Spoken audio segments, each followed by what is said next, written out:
తెలంగాణ ప్రజలందరికీ కూడా భారతీయ జనతా పార్టీ తెలంగాణ రాష్ట్ర శాఖ పక్షాన నమస్సుమాంజలు. నేను మీ రఘునందన్ రావు, భారతీయ జనతా పార్టీ తెలంగాణ రాష్ట్ర అధికార ప్రతినిధిని. ప్రజలందరికీ కూడా సవినయంగా భారతీయ జనతా పార్టీ తెలంగాణ రాష్ట్ర శాఖ పక్షాన చేస్తున్నటువంటి విజ్ఞప్తి ఏంటంటే, మన ముఖ్యమంత్రి చంద్రశేఖరరావు గారు అవసరం కోసం తన మాటల్ని ఎట్లా మారుస్తూ ఉంటారు, అవసరార్థం ఎవరెవరిని ఎట్లట్లా గతంలో దూషించినారు, భవిష్యత్తులో దూషించబోతున్నారు అనేది ఒక 2 విషయాలు తెలియజేయాలని నేను మీ ముందుకు రావడం జరిగింది.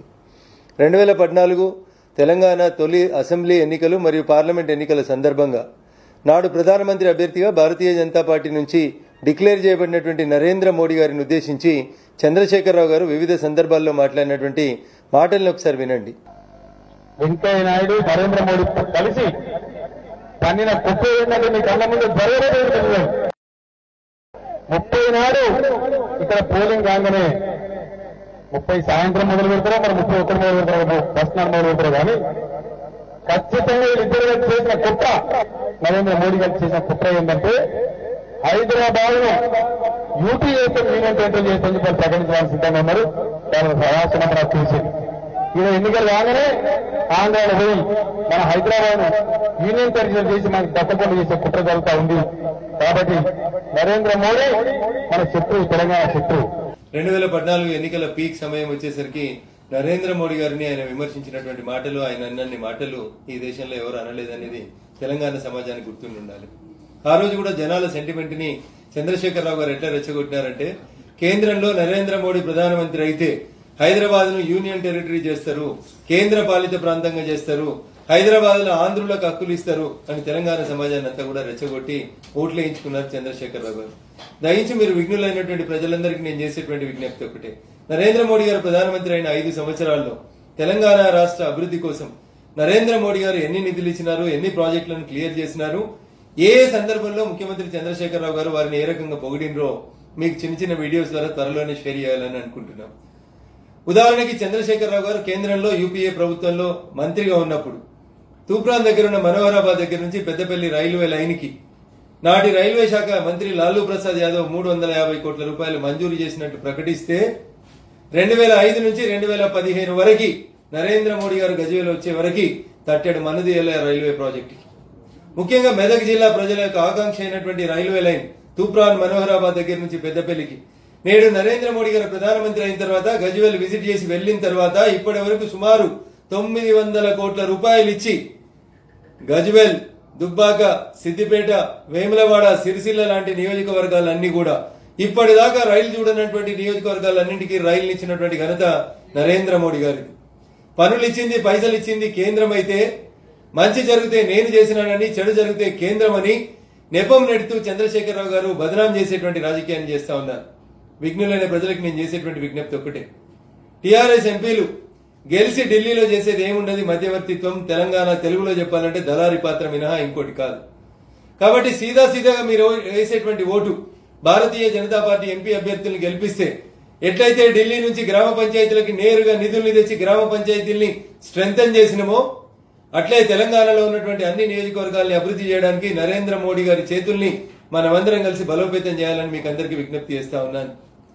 దేశంలో రోజు రోజుకు పెరిగిపోతున్నటువంటి వేర్పాటువాదం, తీవ్రవాదం, బాంబులు పేలుడు, తెలంగాణ సమాజంలోంచి కనుచూపు మేరలో కనబడకుండా పోవడం, భారతదేశం పొలిమేరలు దాటిపోయిందంటే ఆ ఘనకీర్తి అంతా నరేంద్ర మోడీ గారికే దక్కుతుంది. కానీ చంద్రశేఖరరావు గారు ఎప్పుడు ఏం మాట్లాడతారో వారి విజ్ఞతకే వదిలేయాలి.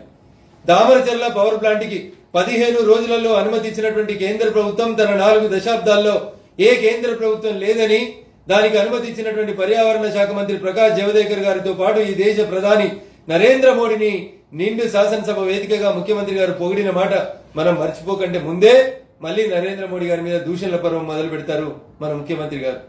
ఎందుకు తిడతారో, ఎందుకు పొగుడతారో చూస్తే కేవలం తన కుటుంబ పాలనని కొనసాగించుకోవడానికి, తాను సేఫ్ గా గేమ్ ఆడడానికి మాత్రమే ఈ రకమైనటువంటి కార్యక్రమాన్ని చేస్తున్నారు.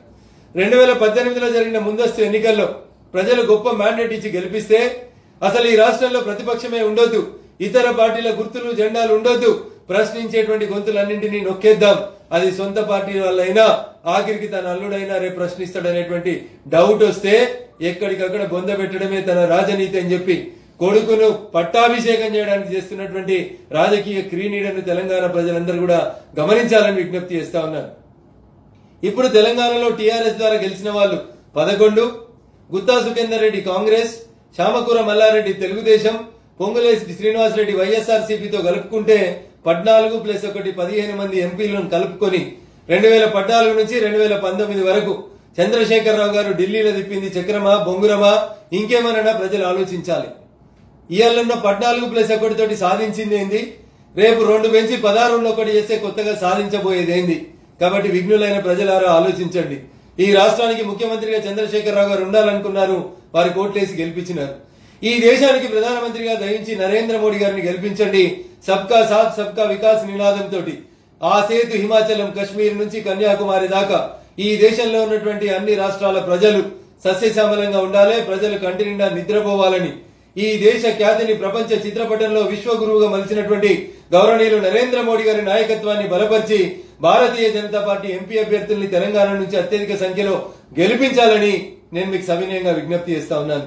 గత పార్లమెంట్ ఎన్నికలలో ఒకే ఒక అభ్యర్థిని గెలిపించినప్పటికీ గెలిచిన ఒకరికి ఏ రకంగానైతే కేంద్రంలో మంత్రి పదవి దక్కిందో ఈసారి తెలంగాణ నుంచి భారతీయ జనతా పార్టీ తరఫున గెలవబోయేటువంటి ఎంపీ అభ్యర్థులందరికీ కూడా కేంద్ర మంత్రివర్గంలో స్థానం లభిస్తుంది, మంచి ప్రాధాన్యత లభిస్తుంది. కాబట్టి దయించి తెలంగాణ సమాజం, తెలంగాణ పౌరులందరూ కూడా ఆలోచించండి.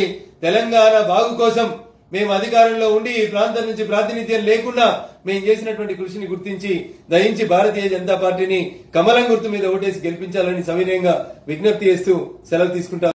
Subscribe us and press the bell icon for more interesting updates.